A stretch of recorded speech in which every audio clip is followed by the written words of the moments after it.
Recently supreme কোৰ্টে এটা ভাৰ্ডিক্ট দিছে যাৰ মতে আৰাৱলীৰ 100 মিটাৰৰ তলত যিবিলাক আছে সেইবিলাকক আৰাৱলীৰ অংশ হিচাপে ধৰা নহয় আৰু সেইবাবে মাইনিঙৰ ৰাস্তা ইয়াতে খুলি যাব, যাৰ ফলত আৰাৱলী লাহে লাহে ধ্বংস হৈ যাব আৰু আৰাৱলীৰ 90% এৰিয়া 100 মিটাৰতকৈ তলত হয়। তাৰমানে 90% আৰাৱলী ধ্বংস হৈ যাব। ইয়াৰ ফলত কি প্ৰব্লেম হ'ব? ইয়াৰ ফলত আমি সকলোৱে জানো যে আৰাৱলী নেচাৰেল বাউণ্ডাৰীৰ নিচিনা কাম কৰি আছে। ৰাজস্থানৰ থাৰ মৰুভূমিক দিল্লী NCR হাৰিয়ানাৰ পৰা পৃথক কৰি ৰাখিছে।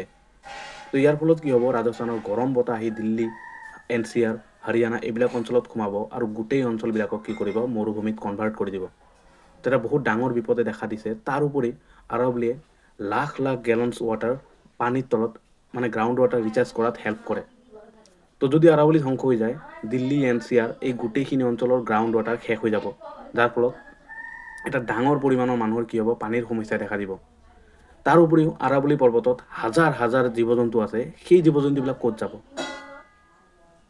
তো আপোনালোকে সকলোৱে আৰাৱলীৰ কাৰণে মাত মাতক, ছ'চিয়েল মিডিয়াত ছেভ আৰাৱলী ট্ৰেণ্ড কৰক, কাৰণ এবাৰ যদি আৰাৱলী পৰ্বতৰ মাইনিং ষ্টাৰ্ট হৈ যায়, অলৰেডি হৈ আছে, ইলিগেলি হৈ আছে, কিন্তু লিগেলি যদি ষ্টাৰ্ট হৈ যায় সেইটোক বন্ধ কৰা সহজ নহ'ব। সেইকাৰণে আপোনালোকে সকলোৱে মাত মাতক, আৰাৱলীক বচাব লাগিব, কাৰণ ভৱিষ্যত প্ৰজন্মই আমাক প্ৰশ্ন কৰিব, যেতিয়া আৰাৱলী ধ্বংস কৰা হৈছিল আপোনালোকে কি কৰি আছিলে।